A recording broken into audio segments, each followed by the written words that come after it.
Doug Rodgers, what's up, bro? What's happening, man? Glad to be here. Yeah, man, thanks for coming on. So we're sitting directly over your establishment right now. Man, it's kind of crazy. It's kind of crazy. Directly above it, man. We got a walkway that not a lot of people know about right above Bojack's and Bayou Axe that goes right over the top of it, man. A little secret stash house up here. Yeah. Yeah, it's a VIP though. You know, only a few people can come up here. Everybody know about it. Yeah.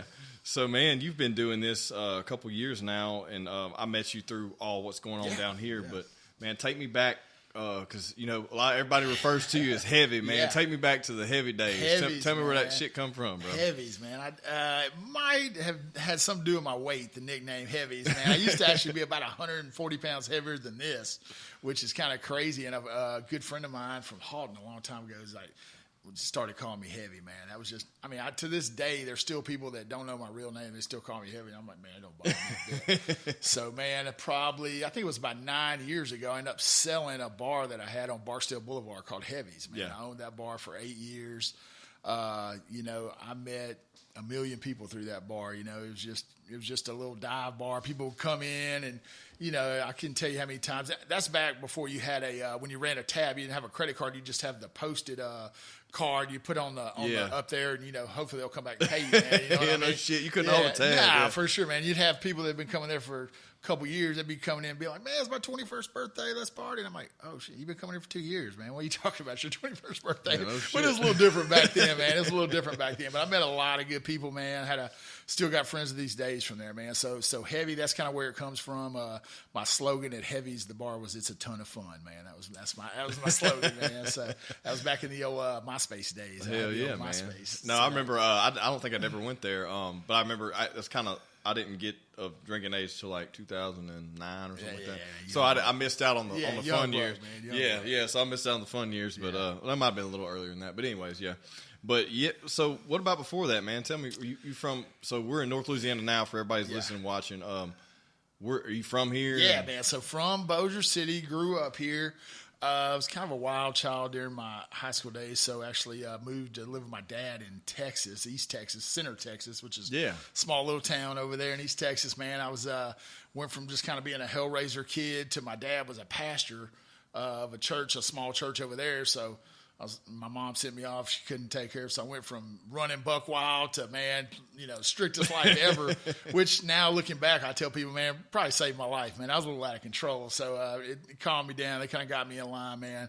Moved back after high school to Bossier, man, and been here ever since, man. Been here ever since. Well, how did you get into the bar world, man? The bar world, man, I think it's come stemming from being that wild child. I went from being kind of crazy as a young kid, and then such a strict life in high school. I went to a Christian school, so I didn't get to go to dances, man. We didn't have a TV in our house. What age did you go to that school? So I was there from 14 to 18. Okay. Yeah, man, so best years. Yeah, best you missed out on everything. So, man, and my dad, and he was just a Pentecostal preacher, man. That's just what he did. You went to church 3-4 times a week, and you didn't go to school dances. You didn't, you went to a Christian school, and and they hated me. I thought they hated me, man. You're keeping me from doing everything, you know what I mean? So I think after I moved back, I actually tried to run away from home 2 weeks before graduating high school, man. I was just like, I'm out of here, man. I can't take it. My dad taught me coming back and graduate from high school, thank God. And so I think I got back, man. I thought, like you said, I think I felt like I missed out on so much, man. I'm like, man, I just started running the bars, and my mindset is a hustler. I'm a hustler, man. My dad was a hustler. And when I say that, man, just anything to make $1, man, I'm at it, man. Yeah. So I would go to bars when I came back, man. Back then I'm a little older than you, man, but you could actually get in bars when you were 18. Yeah, man. yeah. So, yeah. But Isabella's downtown, Club Isabella's, all that stuff, man. So we would do that. And then, I started looking at it, I was like, man, I need to make some money off these people. I'm spending all this money, man. I need to open my own bar, man. You know what I mean? So just kind of looked into doing that, and crazy enough, an opportunity came up. Me and my best friend, Jason Stevens, we had opened a cell phone store. Nice. We were selling cell phones back in the day, man, and all those covers that would go with your Nokia. Yeah, with the light-up covers and all that, man. And the guy that owned that store, he said, man, I got a building on Barksdale that's, I need to sell it or lease it or something. We didn't have any money. So, man, hey, let us turn it into a bar. So they ended up letting us turn it into a bar, man, and it was just some of the craziest things that ever happened in that bar, man. Like I said, it was just a dive bar, but so many people came through, had such a good time, man, at that place. And finally, after about 8 years of it, it was killing me, man. I didn't even, so the crazy thing is I didn't even drink at that time. But, and I was so really anal about the bar, running and this and that. So I wouldn't drink. So I'm around drunks, from 4 in the afternoon till 2 in the morning, and it just frazzled, man. So finally it came along. I'm like, I got to get out of this business, man. So I sold it to a friend of mine that's still called Heavies to this day. He's like, man, he said, I want to keep the name. If I buy it, I'm like, dude, I don't care what you do. I got to get out of here, man. This place is going to kill me, man. So, but had a lot of great times, man. Learned a lot from that bar business, man. And as a couple years went on, I said, man, if I ever get a chance to do a bar again, I learned a lot through there. I think if I had a chance, I would do it differently, man. I could make it work. You know what I mean? And that's kind of how I ended up at Bayou Axe down here. Yeah, so let's talk about that, because, this axe throwing thing has been like it's been huge, and you have multiple locations now. Yeah, man. And what you guys are doing. So how did that fall into your lap? It was very crazy, man. So went with a group of people in 2018 to Dallas. We're over there. We're doing Top Golf. I got a buddy of mine who lives over there. He's like, hey, man, you want to go throw some axes and drink some beer? And I'm like, all right, cool. I thought we were going to go in his backyard, man, throw a tree or something, sit around. I had no idea what he was talking about. So he's like, he drives us to this place over there. And it's a storage building, man, just a row of, storage buildings, like you keep your boat or something in with a big roll-up door.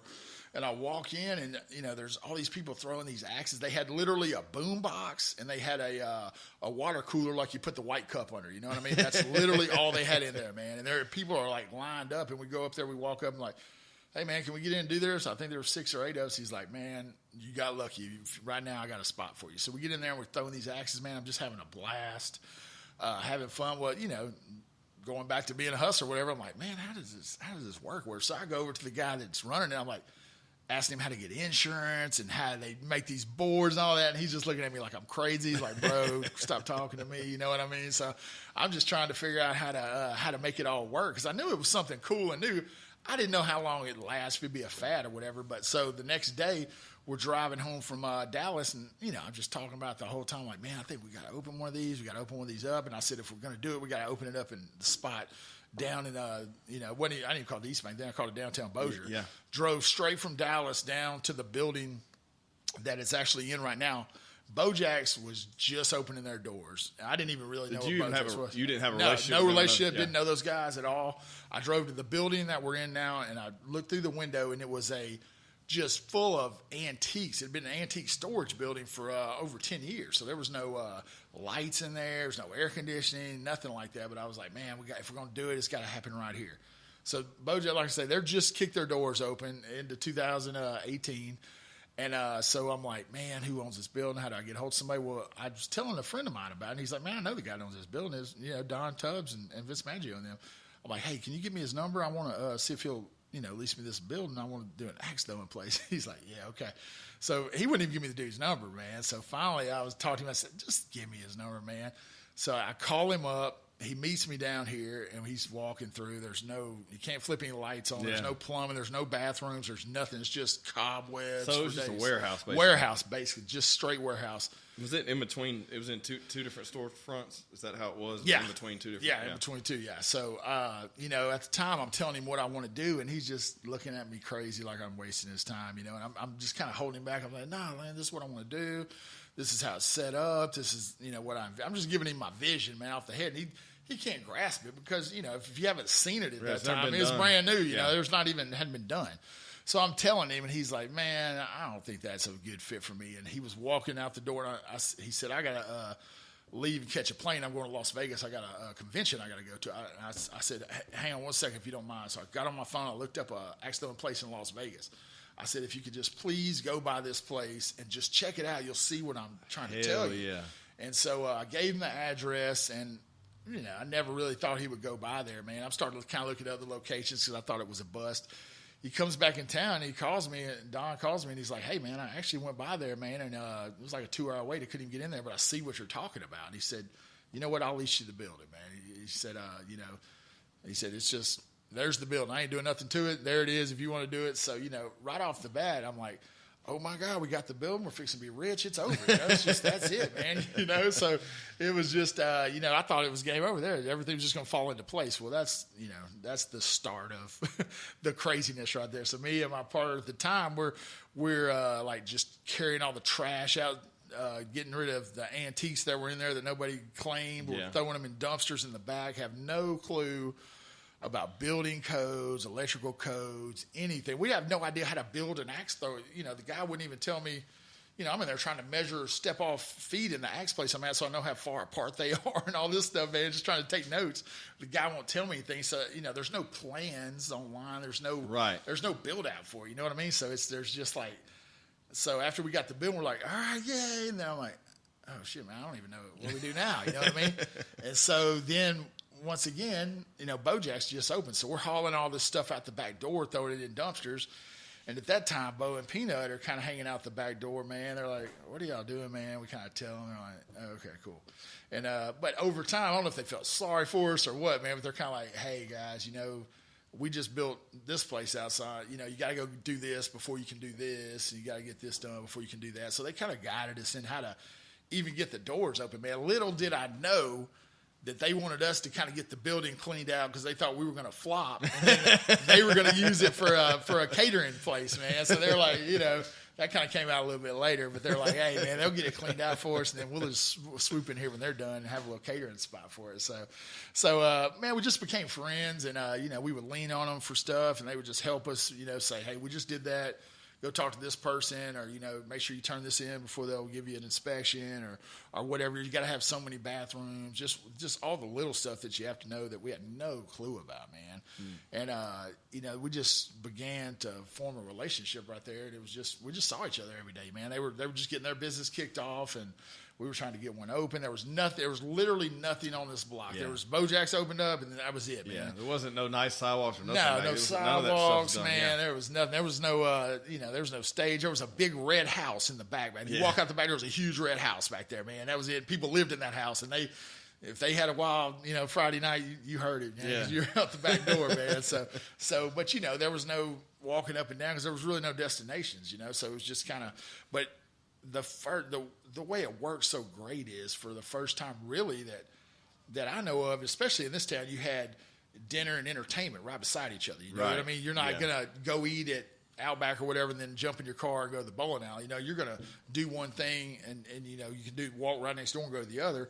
Or, if Bojack's was on a wait, man, they'd say, hey, guys, go over and throw some axe for a little bit. We'll hit you up whenever it's, whenever your table's ready or whatever. Yeah. So we just had a great relationship, man, to start. And, they wanted to see us win. We wanted to see them win. They were just a tremendous help, man. And just in getting the thing open. And, once we, found out about some building codes and some things, I had another big blessing in my life. Like I say, I'm no carpenter, man. I couldn't, put two sticks together. A good friend of mine, Sam Maggio, who's a guy I work with, he was like, man, I'll help you build it, man. He said, you obviously know nothing about carpentry or anything. Yeah. So he's just, man, he came and we worked all night, man. We work on the weekends. He did it all just out of the goodness of his heart. You couldn't pay him. This is a side hustle for you. You have a day job, right? I have a day job, man. So I was working, still am. I work at the tax assessor's office, man. Okay. So I was doing that. But, I just always would do anything on the side to make a buck. But this was something that, people would tell me, man, oh, here's another crazy thing you're going to do, man, because I would do some crazy stuff. I would try anything to make like I said, cell phone stores, satellite dishes. I would do cases, whatever, man. Yeah. I would do anything. I sold rims for a while. Anything, man. I was a bail bondsman. I repoed cars for a little bit, just anything to make a buck, man. But, I just told myself, I said, look, man, all these things I've done over these years, and I've, they failed in some way, but I've learned a little something out of all these things, man. I think I'm a little older now. I think I can put it together, man. I feel like we can put this thing together and make it work, man. It's something new. It's something different. I said, I don't know how long it'll last, but hey, if we can get a if we can get a little time out of it, man, it's cool. So, and actually next week will be our 4th year, man, being open. So yeah. So it's actually the day we opened, my daughter was born that same day, man. So we were getting ready for the grand opening, and I get a phone call, man, hey, your daughter's on the way. So I'm like, oh my God. So I'm at the hospital. I'm here, man. So March 5th will always be a day never forget for sure, for a lot of ways, man. So yeah, that's kind of how it got open to the point of just getting the doors open, and then I'll never forget March 5th on that day 4 years ago was a Friday, and we kicked the doors open. We did just enough, got the fire inspector in there that day to sign off. It was kind of down to the wire. We opened this thing on a shoestring, and it was we kicked the doors open. I don't know if I'm just not smart enough to know that people were just going to flood in, and there was. Like my best friend came and he brought that was before we sold alcohol, so you could bring kids in. It was like me, a partner at the time, and my buddy and his kid. There was like us 4 in there on Friday night, and I'm like, oh my God, what did I do? You know what I mean? I just sold everything I have, own, mortgaged, leaned, and this is a flop, man. It was just it was wild, but I think it was just so different, man. I mean, it's just like people didn't understand it until you see it. To this day, I still people when they say you're throwing axes and drinking alcohol, they cringe or they snap back, and I'm like, hey, I promise it's not as bad as you think it is, man. It's just, that's what you think. Because I remember when you guys first opened, I was like, what's this thing? And it's cool, and then you start seeing that everybody's coming out and hanging out, and it gives somebody something to do for sure. Because everybody likes to play cornhole, play pool, throw darts. Man. It's the same shit. But good thing about what you guys that you have someone that kind of assists you, and make sure you don't fuck up, and do something stupid, whatever. Well, so we've been open for a little over a year, and then COVID hits, man, which is a huge turning point in all of our businesses down here, man. So COVID hits. We're in entertainment. We're basically entertainment, obviously, and for some reason, there's a law that said you couldn't throw darts. I don't understand that to this day, but they said axes were basically big darts, so we have to shut down. We can't even be open. Axe throwing can't even be open, so we're like, man, what are we gonna do? I don't know if we'll ever get to open back up. COVID, nobody knows anything. The world's basically shut down. I don't know if it'll ever come back, man. So I took basically the last remaining amount of money we had. I rolled the dice, man. So. Before, when we were open originally, you had 2x10 pieces of lumber up there. You had 5 2x10s up there. And it was just, you drew a circle with a marker on these boards. And you would throw an axe at that, and, you'd stick it and go get it again. So I'm like, man, I don't know if we'll ever get to open again. I'm finna roll the dice, man. So this guy from Dallas had just came out with a digital system where you put a projector up there, and you play these different games. And, you can throw it zombies or play tic-tac-toe or whatever. So I'm like, I don't know if we'll ever get to use them, man, but I'm going to get these things. I'm going to put them up. And if we ever get to open back up, man, we're going to have something new, different. And we were like one of the first people to ever have it. And so, finally COVID, kind of wraps up. We're able to open back up, man. And people loved it, man. It kind of adds something different. You can play all these different games. Like I tell people all the time, axe throwing is kind of like bowling, man. You don't go bowling every weekend. But, man, when you get a group of people together, man, you want to do something different. Have a few drinks, man. Listen to some music. I mean, it's the perfect thing to do. Yeah, it really is. I think, and you're doing something, right? Yeah, you're doing something. You're not just sitting around on your ass drinking and talking shit. You're actually doing something. Man. Well, and it's competitive a little bit. It's competitive, and the great thing about it is, too, man, is women are just as good, if not better, than the men, man. Yeah. So they can beat your ass in it and talk shit to you, and the guys don't like that, and I love seeing that, man. So COVID, right before then, so that we opened in 2019, March of 2019, Bayou Axe opened. So Bo, Peanut, me, and my partner at the time, we're out back in the alleyway after that, man, and the building where Frozen Pirogue just comes available, man. The people move out, and I don't know how it came about. I think Bo, they were smoking or something. It's like, man, we got to open up, we're all cool now, man. We got to open up a restaurant right there and do some daiquiris and stuff and maybe some live music. And once again, man, just us guys, them opening up Bojack's and us opening up Bayou Axe, and just, I tell people all the time, not knowing what we don't know, I think if we'd have wrote it all out on paper and put the cost beside everything, it would have been like, oh my God, there's no way we could ever do this. But we're just like, man, let's open up another restaurant, or let's get a big 100-foot TV, or let's put a stage. Yeah. We just put our minds to it, then you just do it, man. There's no like, we're going to do this or that, man. You just make it happen. So they said, let's open up a daiquiri place and all this, man. So we're like, All right, cool. So that's kind of how the Frozen Pirogue got going, man. And it's kind of funny because, we're all good friends at that time. Well, the stress on our relationship Frozen Pirogue put a lot of stress on our relationship, man. But when I say me, Bo, Peanut, everybody. So, I remember the Frozen Pirogue just opened up, and I think I was in Las Vegas, and I was flying back, and something was not going well at the restaurant. I remember Bo texted me that something's jacked up and something. He was just mad about something, and our wires got crossed, and we got in a verbal texting match or whatever. And I said, man, as soon as I land, I'm coming up there. Well, I remember landing, driving straight from the airport, coming down here, and he was standing right in front of where the crawfish shack is now, man. We just got nose to nose, man. We were yelling at each other, pointing at each other, man. We just were, we got pissed at each other, just we just didn't, see eye to eye. I mean, I think it was just two alpha guys that, I know how to do it, you know how to do it, and we couldn't agree on it, man. So it took a little while for us to, for a little while they're like, well, man, you take it. I don't even want to do it no more. And I'm like, no, you take it. I don't want to do it no more, man. I don't care. I don't want to be around you guys. So it took a little while, man. And we ended up sitting around one day, man, and I just said, look here, guys. I said, here's the deal.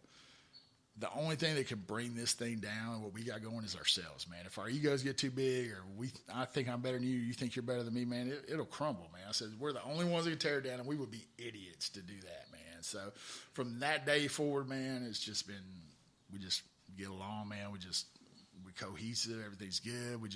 Bo kind of runs he's the point man, man. We all put our ideas together, and he kind of, he's a champion, man. He runs with them and makes them, he does all the little tedious stuff to make them work, man. So it's just, that's kind of how our relationship came together. That's kind of how the East Bank Mafia came together, man. We were in, I'll never forget, we were in front of Bayou Axe one day, and we were all up there, and I was driving down here when I came. I said, man, we got to come up with a name, man, because we've been talking about taking over the whole block. Where they were like, man, we're going to take over this place and dominate the world and all this stuff, man. And I was driving up, I said, man, I'm going to get some T-shirts, man, say Barksdale Mafia on them, And then I walk up to those guys, and I'm like, man, we got to come up with a name. And I just said, man, we got to be the East Bank Mafia. And then everybody started laughing. And from then on, we just joked about it all the time, man. And that's kind of how the East Bank Mafia was born. And we just would joke about it. We got some little stickers made, man. We thought we were cool. Made some T-shirts. and then I guess this January was the year, man. We were blessed enough to be able to buy the whole block, man. It was just like, whoa, this is a real thing, man. It's just like, went from, guys that couldn't do anything, didn't know how to do anything, to all of a sudden, dang, man, it's actually working a little bit, man. And having to, who could explain it? It's just a blessing and hard work, man. I tell people all the time, man, that I've tried every business there is. I've tried every get rich quick scheme, man, there is. If it's an infomercial and I thought it would work, man, I would jump on it, man. Just try to get it. But, what I tell everybody now is, man, if you believe it, man, and you're willing to put in the work, there's nothing you can't do. And I'm a true believer in that. Well, I told people I was open an axe place, and man, I got laughed at. So many people told me I was stupid. My family begged me not to put my money into it, I was like, no, I can make it work. I know I can, which I'd probably said that 10 or 12 times before that didn't work out. Yeah, so, right. So they were a little apprehensive. Yeah. And they were just trying to protect me, man. So, I get it. But I think just taking those little tidbits of things that didn't work and just kind of being able to, have it put all together is kind of what made it all come together. And, and great friends and guidance and things like that too, man. It's just a blessing, really, is what it was, man. Yeah. You have so much going on. Like it's funny because I've done that for years. Everybody's like, oh, what you doing now? I have multiple streams of income now, but I finally found my lanes. You know what I mean? And I've just stayed in my fucking lanes, right? For sure. But, I understand, man, because it's like, for some reason, I never could just do one thing. I was always looking for another opportunity, even though I may not be, invested in it or, or, emotional of that, or intimate with it. I just was like, okay, this is an opportunity, run with it, do something with it.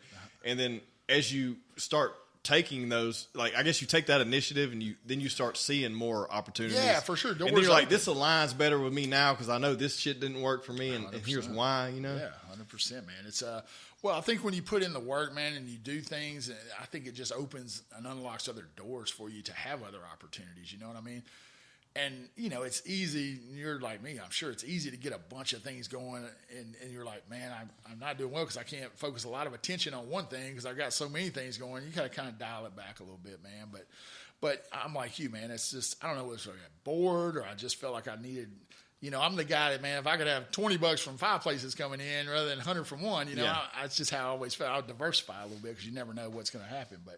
But yeah, man, it's just how it was brought up, man. It's just always, looking for opportunities, man. I tell people all the time, I'm just an opportunist, man. If I see there's an opportunity, I feel like I can do something with it, man. I try my best to pull it off. Like I say, they don't all work. In fact, more have it than have. But at least I can look at them now with a little better educated eye and say, I don't know about that or this or that, man. So it's been good, man. And then after Frozen Pirogue, we still kind of into COVID. We're like, man, let's get a big TV and put up there, and let's watch the games. We can have people there for the games. We had that little temporary stage back there, and we're like, man, we're going to build a big stage back here and have live music and all this. Once again, still by this point, you think we would learn a little lesson on, too fast. We're like, we didn't really know how we were going to pay for it or build it, or we had a good friend of ours, Dustin Jones, that. He's a contractor, and he was just, he's like, man, I can do it, and this, you'll need this. And I'm like, well, just do it then, man. We're trying to figure out how to pay for this, man. We got COVID going on. There's a little stage, man. We're trying to figure out how to book music. It's a crazy time, man. But it's almost to the point now, we were talking about the other day, where for the last 3 years, it's been so hard and heavy and hectic, man, just full blast, go all the time, that we kind of got, there's probably 10 times throughout that process we're like, nothing else, man. We got what we want. We'll stop right here. But, when we finally got the stage done and all that, we're like, all right, man, it kind of slowed down. We're like, all right, what do we do now? You know what I mean? It's kind of a weird feeling. And then I always go back into, what can I get into next? And I'm just like, hold on, man. Just relax a little bit. So yeah, it's just been a crazy ride, man. I mean, like I say, 4 years next week will be it just goes by so fast. It don't seem like it. It really does seem like it. And just this whole block, this area's just grown so much. Just so much has happened, and people have came, and just the support of the community is, man. That's our whole thing, man. We just wanted a place where the community could come, feel safe, man. We wanted to feel safe. Nothing's gonna happen, and have a good time, man. Whatever that looks like, and that's what we've tried to create. That's our whole business model for everything, man. Just come down here. Let's have some fun. We'll make sure, everything's good, and we'll just roll with it, man. That's our whole business model, really. We encourage, other businesses to come down here. Some people, when another business comes, like, oh my God, we've built this, and they're going to just come on the coattail. But man. We're just like, hey, man, we're better together. The more people that come, the more people that end up down here and check it out, and and see everything that's going on down here. So that's what it's about, man. Yeah, that's what's happened, man. It's like it's always interesting. I get some more of this good shit. It's some Grand Coromino, by the way. So yeah, that's what I've noticed is you guys are taking a different approach, and like, first off, it works everywhere else. Why wouldn't it work here? But you got to have the right people to do it, right? Because like if you go anywhere else, there's multiple restaurants, there's multiple entertainment venues. It's all in one area. Yeah. You can have a good time. No one's competing against each other. This is what's always interesting to me. There is a completely different demographic 2 doors down, right, at Bojack's versus the opposite 100%. Way at Pirogue, and then to Bayou Axe. Yeah. Like it's so funny how you would think the same people would go to the same. What was your mindset there? What did y'all think there? Did y'all notice that early on? Or well, it was insane. We really noticed it through like draft beer and stuff. So you put the same draft beer on at every place or whatever. All the places, because this is what Bojack's is first. So like this is what people drink, man. Then I'm like, man, it ain't selling over here. It ain't selling over here. We'll switch it up, and then you sell all this different beer over here that people didn't drink over here. So, like you said, it was just like, we were mesmerized by it. You're 50 foot from each other. Yeah, man. And it was just like, how is that? But it's just, but the beautiful part about that is it's just a wide variety for everybody, man. So if I can go down here and get something, then I come over here and get something else, or maybe my girlfriend likes something from over there and I like something from here, it just works for everybody, So it was just, it's wild how different things are, from just place to place, like you said. And now that the other places have came in down the street, man, that's a whole different crowd that's coming in, that, Red River Brewery, they came in from Shreveport. So all those guys that hang out over there, man, we still get a lot of people that come in here and be like, man, I didn't even know this was down here. And we're like, that's awesome, crazy. Man. That's crazy to keep hearing that. But yeah, it is, man. And it's a destination now where, you're not just one place locally, like, for instance, like where you were at Heavy's, you're just one local bar, right? Yeah. Now you're a destination for anybody that travels into this area. For sure, man. So the beautiful part is, you jump off I-20 right here. So even the Shreveport friends don't go to Bossier. I'm like, dude, there's an exit right there, man. Yeah. You jump on the interstate where, you got the casinos right here. You got the boardwalk. So there's just so much stuff to do here. We get a lot of stuff through like the Tourism Bureau, man. When big events come to town, man, they hang out down here. Speaking of, Bayou Axe, we just signed a deal where the World Axe Throwing League is going to have their ESPN thing. I was going to talk to you about that next. Yeah. So that was my next question. Yeah. So not knowing when you got into this how big of a thing it was. Like, what is that like? Because what's the competitive axe throwing stuff look like? I've never watched it, but I know it's a thing. Like, yeah. So, man, if they're listening to this, they're probably going to hate me. But really, the competitive axe throwing stuff is boring as hell to me, to be honest with you. Because you're throwing at the old circles like we started off with, man. But these guys they're marksmen, man. They can throw it anywhere they want to, but you're just kind of throwing it that same circle. So for those guys, it's great, man. But we focus more on the fun of it. You know what I mean? We got things at ours where you can throw at ducks going across there, or zombies, or whatever. I haven't seen these yet. I think last time I went in there, I was just throwing at standard boards. So, So now, man, it's a projector, and it projects the image onto it, and you just play all kind of different games. You put your name up there like bowling, keep your score and all that stuff. So it's just more interactive, man. So, but hey, the World Axe Throwing League, they're a huge organization, man, all over the world. It's a big deal.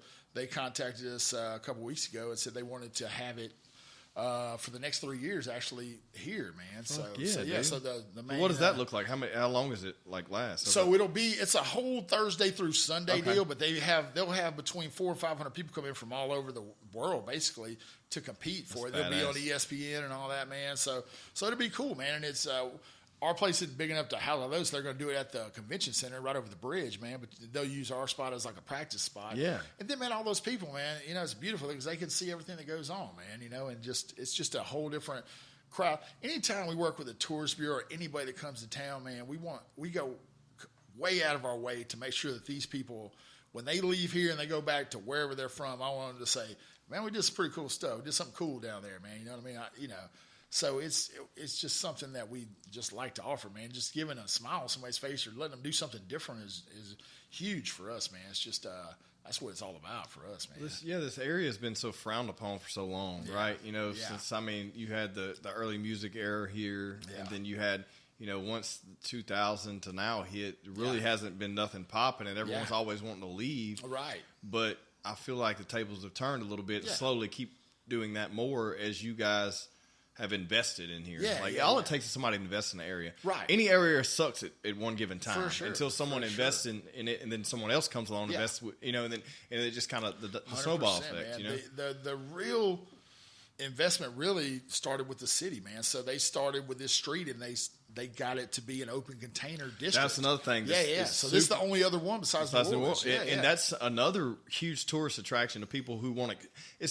It's not so much people hear that who may not know the nightlife or know just want to. They hear it, they're like, oh, that's just dangerous. Yeah. But what you don't understand is it's just an experience. Yeah. You can walk out of one restaurant or establishment or bar or whatever and walk into another one with the same drink. And no one's mad about it. It's like, oh, you were down there, cool. What's up? What'd y'all eat down there? Was it good? Exactly, man. That's what the whole better together, vibe and thing we try to do is about, man. It's like we want you to go down the street and try the other place, and we want you to go next door and try that, man, and come here.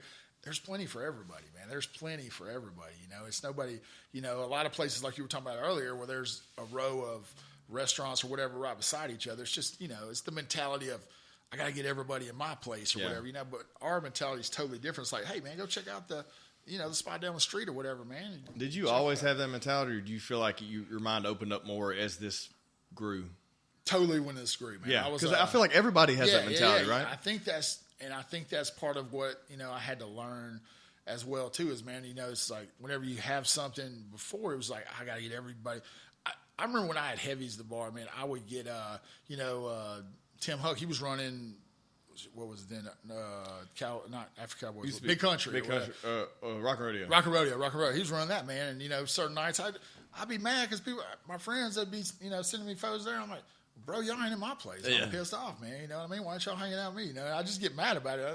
So it took me a long time to pick up on things that, you know, hey, man, there's enough for everybody, man. You know, you don't have to be greedy or anything, man. I'm gonna offer something, and you know, I hope it's good enough. You like it, you'll come hang out, man. So that's it, man. I think the whole deal is it's kind of easy with axe throwing now because we're the only place, you know, around. You know what I mean? Well, you have another location too. Yeah. You have another location. So when was that? When did you open that? So we opened that in December of 2021. So we've been open a little over a year. Okay. Ruston, man. We opened one in Ruston, man. Went to over there to Louisiana Tech, and it's been good, man. What made you pick there? Man, you know, do you have like some emotional attachment to that area? I don't think so, man. No? I don't know if there's any rhyme or reason for it, man. So whenever we opened up this one here. And we were like, man, you know, we're killing it. We don't know nothing. We're like, I'm going to open up another one. I don't know where it came from, but we're like, we're going to Ruston. I don't know why, if I had just some friends going to school over there or what, man. But that's when COVID hit, and thank God we didn't at the time. So when it came back around, you know, I'm just thinking, hey, you know, it's a totally different demographic, man. You got the college kids over there. So you always got a rotating, you know, every year's a rotating, you know, clientele over there. And, you know, it's a totally different setup over there. We do a whole pizza house, man, so the kids can come in over there and they have fun. Okay. It's just a smaller town and same concept. Want to offer something different, you know, for people to do over there, man. It's right in downtown. Same thing, it's right in downtown. So a great location, man. So it's you're right down the block from my boy Bad Wolf Barbecue. Oh, yeah. Andrew, he's right he was on the railroad show, tracks, man. Yeah. That's some good fucking food right there, bro. They are amazing what they do. They're amazing, man. So yeah, been a little over a year in Ruston, man, and maybe a third. You never know, man. I always say every time you open something, you're like, I can't do that again, man. It just tastes too much energy out of you. But, you know, after a little while. Yeah, but at that point, you start chasing that feeling. Like, It's exactly. like you said about the stage thing. You're like, what are we going to do next? I think that's the thing behind it is just the excitement of, man, hey, can we do it again? Or what's next? Or, you know, just the possibilities are endless, man. I think that's the beautiful part about it. And that's what's so fun about all of it, really. I always try to put my finger on, it's like, what makes me want to keep doing these things? Yeah. And I think it's just... It's not so much it's not a risk-taking mentality. I think it's more of I'm pushing myself to see if I can do it. That's it. You know, and then you got to figure out, okay, what's too much? You know, I can't push myself too much, but sometimes you got to find your limits. 100%, man. And the fun part is, man, the build up, the opening of it, man, the getting ready, all that the shit. pump That's up, the man. best part. And then after it's up, man, then you're open, you're like, oh man, what's next? Yeah. You kind of lose that high a little bit, even if it's doing well, man. So it's hard to, but you know, I had to learn, man. You got to reinvest in your business, man. You can't just go open something totally different or another location, man. If you know, there's always things you can do in the business that you have, man. That's kind of what we've tried to do is with the stage and the TV and all that. We just tried to reinvest everything back into the business to make it, you know, great for. You know, we're looking for longevity out of the deal. You know what I mean? At a point now, so we just try and put everything back into it. And that's why we built the stage and all that good stuff and put so much into it, man. And so, because there's, you know, it's a live music spot, man. So yeah, I mean, at this point now you have a venue. Yeah, it used to be like multiple bar and grill, you know, entertainment bar, you know, whatever. Yeah. And now you have a venue. This is a venue. So it's like when you go somewhere. If you go somewhere like, where's that in Dallas that has the, not Dallas, it's in, right north of Dallas. Is it the backyard? Los Palomas, one of those? No. Oh. Yeah. Las Colinas. Yeah. Las Colinas, they have that whole area where all those, I don't know if you've been up there, where all those bars and restaurants, you need to go check it out. Okay. All these bars and restaurants up there, and there's a stage in the middle of all of them. Oh, wow. And it's a similar layout, and it works. Yeah. Like, awesome. Everything's built around entertainment. So no matter what night, something's going on somewhere. Yeah. You know, this place may not be as busy as the other one, but you can go into each one. Yeah, man, it's really just unbelievable, man. The people are what make all this happen, man. Just the support, not only just the people that come hang out, man, but you have no idea, just the people, just like you, man, and just everyday people like, what can I do to help? Or, man, I'm gonna come do this for you, or help you do this, man, or just out of the blue, man. Just so many good people in this town. Well, I think it's a good point, and I think it's because everyone knows that you guys have it's not about money. Yeah, for sure. Right, because of course you got to make a living. Yeah. But what's interesting is usually when you have this type of layout, there's a pool of investors, right? And this is just another endeavor for them, right? And so they're not emotionally invested. Yeah, for sure. Every single one of y'all down here are emotionally invested. Like it's your life. It's part of your life, and you give a shit. Yeah. And I think that rubs off on other people because they're around you and they see, oh, this person cares. So it makes me care that these people care, and then they want to contribute. Yeah, you don't want to let them down, man. And you don't want anything to happen. Like you said, though, it's just the emotional investment we never made a dime off this place for a long time, and we didn't care, really. Yeah. Like we said, it was nothing about the money, man. I just wanted to be a part of something bigger, wanted to be, to be able to grow something. My big deal is, man, I've always wanted to have something to leave to my daughter, man. Right. Whatever, just whatever the situation is for whoever it is, man. But it was never, let's get as much money as we can and roll out with him, buy a bunch of crazy stuff, man. It was about, hey, let's reinvest it, man. We got all these great people who come down here. Let's make sure we've got something different that nobody else has, and let's just roll with it, man. And that's been kind of our mentality. Yeah, I think it's I don't know, man. I just love it. I love it down here, man. Yeah, so, man. We love having you, man. We love everybody, man. And the crazy thing is, man, when you say it's even weird for it's very weird. I'm a real kind of low key guy, man. And Bo, we elected him. You're a front guy, man. You kind of do all the stuff, and but people to this day when they come up and talk about it, it's kind of surreal, man. Because I'm like, I really didn't do anything that we knew we were doing. It's just like, hey, man, we want to get these businesses open, and it just worked out great for everybody. So it's not like we did anything. It's just everybody's a part of it. That's what's funny is like you hear these stories. Like I'm sure you have some. Let's talk about some of them. But like we talk to Bo and Peanut. Like, can you believe you're doing this? Like you were doing this one thing 5 years ago. Yeah. Because every time we sit down, we start talking about shit. Because I talk about shit I can't believe I did. And then now I'm here. No, like, 100%, like it's so funny. I was walking into Pirogue earlier with talking to Brian, and he was talking about something, and I was like, could you even imagine like you being here now versus then? He's like, fuck no, man. Yeah, it's one of those deals where if somebody would have told you, you're like, whatever, man. It's just like we've all had those crazy, I was unemployed for a year. Man. I was in Oilville, and that went down, so I didn't even have a job for a solid year. Then I finally got a job, got laid off from that job, man. I'm like, oh my God. But and so I was just trying to scrape by, just like these other guys, man. We were literally just trying to feed our families or just get by, much less thought we would have anything successful at that, man. It goes back to that mentality of, I know it will work, and there's no way they can tell me it won't. You know what I mean? There's just much people told me I was crazy or tried to lay out statistics and all this stuff. I just would, for once in my life, I was like, guys, it's going to work. There's just no way it won't work. You know what I mean? And that's just how we've been about everything, man. Yeah. Let's get a big TV. Let's, put up a stage. Yeah, how big is that TV? Man, I think it's like 350 inches. It's insane. Yeah, it's just crazy, It is man. Insane. And, there's probably a lot of other things we should have been doing besides buying a big TV, but that's just great. That's kind of how we are, man. We're like, man, it's like, saw a big TV. It's funny because these people down here enjoy that, and they're coming here to watch it. Why wouldn't they watch it on a larger screen where they have more room to move around? For sure, man. It's been a blessing of, we can do advertising on there and stuff, man. We got some, we've got, John Van Stan runs the stage and everything, so he can do some incredible things on that thing, man. And we just, we got that stage, first of all. We couldn't, we talked about how much it was going to cost to build the stage and get the roof on it, and we're like, all right, man, we made through that. Then somebody brought up a good point and be like, you got to have speakers and stuff for this thing, man.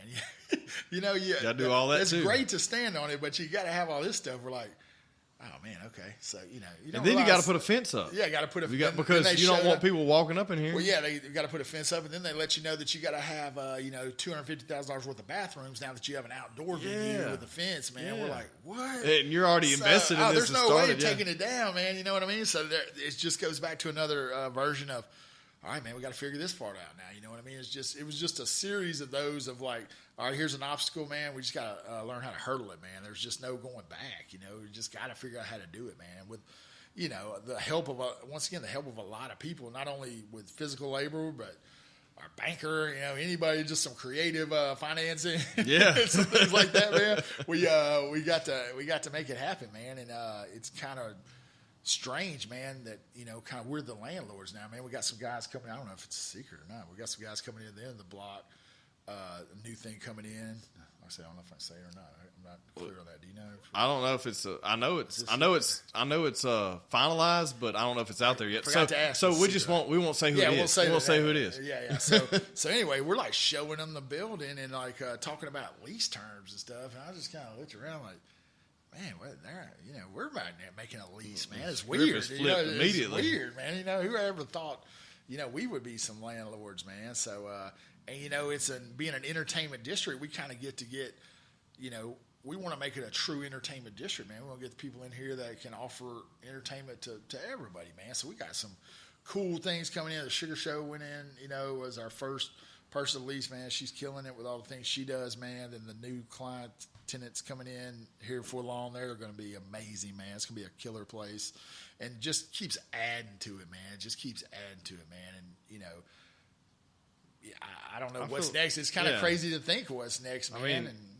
I feel like every time something's done, you're like, oh shit, I can't believe we do that. And the next thing, here comes something else, which I think is great. But it's like you're just putting coals in the fire. It's great. You're keeping it burning. You know what I mean? I always use an analogy. I use it with my wife sometimes, but then a negative vibe when she gets pissy at me. But I say, you know what compounded interest is, right? When you get rolling one way, either negative or positive, man. But when you put those vibes out, things just start to roll, man. You know what I mean? Whether it's good or bad, man. So if you start doing good things, start building things, man, like we talked about earlier, just doors are going to open, man. Other things are going to want to come down here.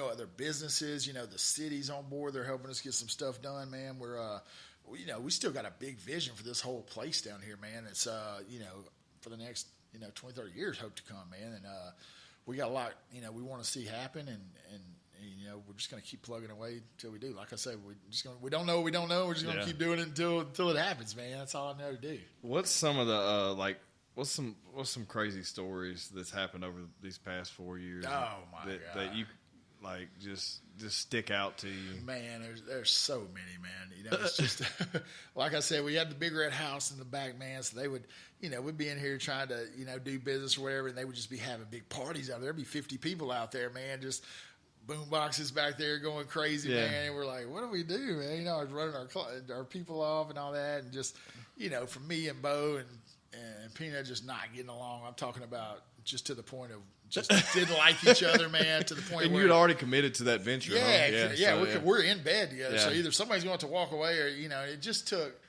And I'm unfortunately, I'm a prideful person, but it just took a lot for me, to say, look, guys, I'm not better than you, you're better than me, we got it. Isn't it funny how, the more successful, and I don't define success in money, I just define success in fulfillment. For sure, you know what I mean? 100%. Isn't it funny how the more fulfilled you feel, the less ego you have? 100%. I feel like most people who are so full of ego, and we're all been guilty of it, especially men, we know we're horrible at it, right? Yeah. The less fulfillment you have, the more ego you have. 100%. But whenever you realize you can let that fucking ego go, what all you can do. I think it's an insecurity, Yeah. It's just an insecurity. And once I can say, man, it was once again just dumb stuff, ego stuff. When it first started, Bayou Axe and Bayou Pirogue, somebody would say, party girl is at, Bayou Axe, wherever.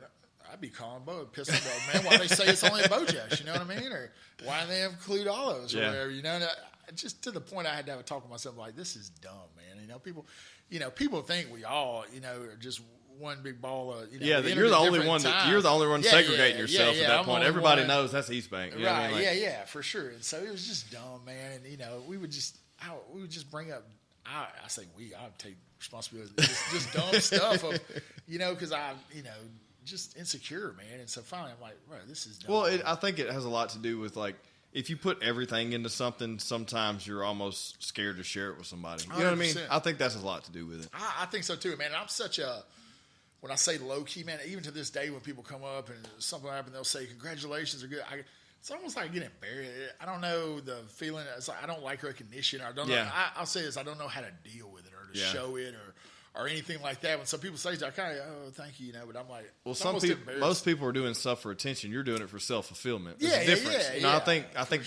I think there's way more honor in that. And I think that's why everybody gets along, because everyone's doing it for self-fulfillment for their family, for their tribe, or their their group of people. That's a great way to put it, man. I think that's very truthful, man, because the money and the accolades and the magazine covers and things like that, they're cool, man, every now and then, but it's just we help so many, get to help so many people that nobody knows about, man, whether it be helping out employees or just people that need some help, or with the church, whatever, that we just enjoy doing because, man, we can now, man. There's been so many times I've needed help, and just strangers or people have just helped me, whether I even knew it or not at the time, man. I get the most joy and satisfaction out of being able to help people, and I don't even care. I don't even really want them to know. Yeah. You know what I mean? That's just the best feeling in the world to me. And I heard somebody, who was I listening to the other day on a podcast or something? But they said, as Denzel Washington, he said, man, it's really the most selfish thing you can do is help somebody. And it struck me as weird, but he said, it's because the feeling you get for yourself, man, when you help somebody. And I'm like, man, that makes a lot of sense. It does man. make sense. You know what I mean? So whenever I help people, man, it just gives me a good feeling. That's what I enjoy doing. Yeah. That's my favorite thing about all this, man, is we get to help a few people out, man, and have a good time while we do it, man. So yeah, I think it's cool. I think it, I think it's something that it's continuing to evolve too. Like, what do you think's next? Like, what do you think's next? God, man, I don't know, man. So many times we've just said, this is it.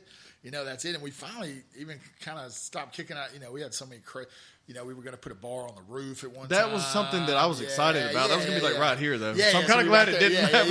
We wouldn't have this if that was the case. Yeah. So we were going to do a bar on the roof, and we were going to do a catwalk across Bayou from the back to the front, where you could be upstairs and walk across this and see down. Have a room up there with glass windows. Man, we get so many crazy ideas that I don't know what's next, man. I don't think anything's out of the realm of possibility, but I don't think we've had that one thing yet that goes, oh yeah, we're going to do that. You know what I mean? Yeah. We just got a killer sponsorship with the stage from Monster Energy. I heard that. Hell yeah. So that's a big deal, man. So we get to partner with those guys and bring in some pretty big acts, man. And, I get asked a lot with the stage, man, when are y'all going to bring Kid Rock or whoever? These people don't realize how much that costs. Well, and not only the money. You have a free venue. Yeah. That's the beautiful part about it. Is like, the thing I tell them is, man, we try to keep these shows free, man, for everybody, man. I don't want you to have to pay $60 to come in here. Then your buddy can't come because he can't afford it or whatever. We have more fun if not because everybody can come, man. It's a free show. We may do a ticketed event every, now and then, but for the most part, it's a free show. Anybody can come, man, that loves live music. I mean, back in the day, I couldn't go see a lot of people because I couldn't afford to get in. No, especially if you have a big act and $300 or $400 ticket. I can't afford that shit. You can't do that, man. But you can come down here any weekend, man, and catch some live music, and that's just, to us, that's just amazing, man. It's something everyone. That's what's great about it. I think that's like the COVID shutdown, and then I feel like people's minds opened more because they were they were geared up and ready to look for something to do because it's been in shelter so long.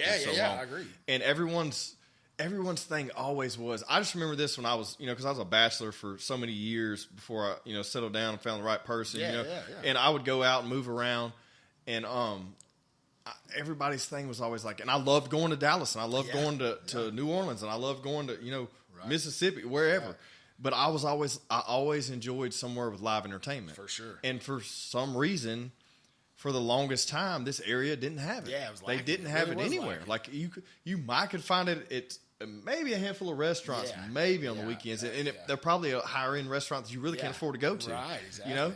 So it's like you would have to go eat somewhere else and then go to this establishment just to have one drink so you enjoy something. So you can hang out there. I agree, man. It was such a, and that's kind of what we talked about when we decided to do it. Is just there was such a lack in that. Department around here, man. Because I'm just like you, man.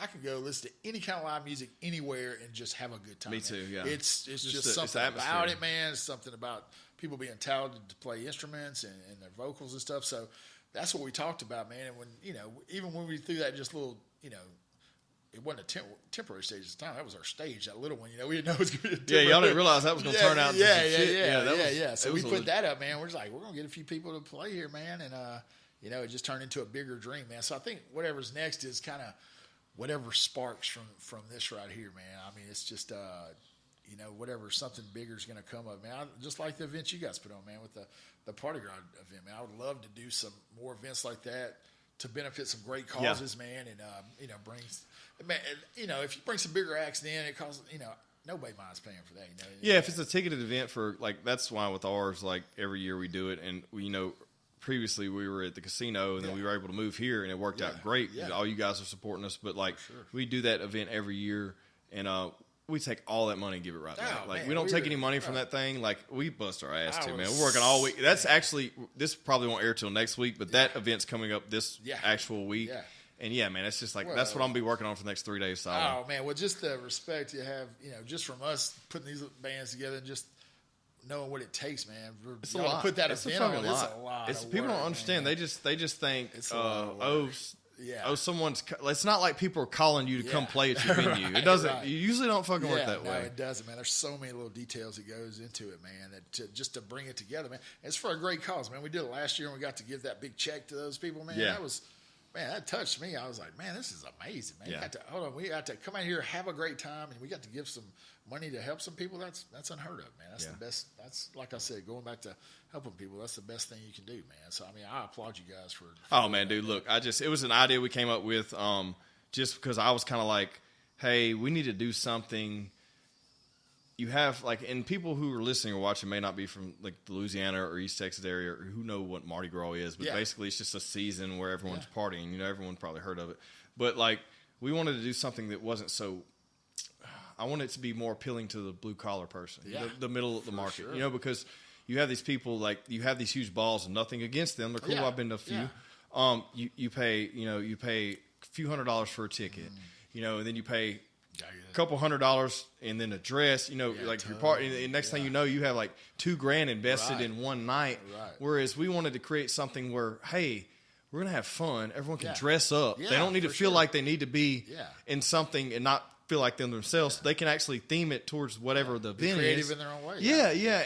And the tickets are extremely inexpensive to where they're not feeling like they were going to spend, like, it's not like they need to save up for it. It's like, okay, this is what we're going to budget for this weekend, right? Man. And it's not, so we ran with that and it just turned into something cool. Man, it's cool, man, that it kind of, it's worked out these 2 years, man. It kicks off our live music season. Yeah, it's the first weekend of the, it's perfect, man. Because spring's great, here, man. I feel it. Yeah, it's in the air for sure, man. It's going to be a hot summer this year, I'm sure. But man, it's just the way it's all came together, man, just the people that have came together, the collaborations, just from the guys that help us build things to the guys that help us, find things to just the relationships. That's what it comes down to, man, is the relationships that have been formed through all this are priceless, man. You can't, I never would have met, people, whether if I hadn't had that bar, if I hadn't had this place, just because we wouldn't have crossed paths, man. You know what I mean? And I've gotten so much out of these people from just getting to meet them through down here, man. Yeah. So that's the world to me, really. Hell yeah. Yeah, for sure, man. Well, look, man, any last thoughts before I wrap this up? Anything you want to say? Any plugs, anything? Man, really, I just want to tell everybody that's ever been to the East Bank in general, just thanks, man, for supporting us, man. We could not be done without you guys. We appreciate you more than you know, and we're excited to have you guys again this year, man. We'll see you soon. Hell yeah. All right, that's a wrap.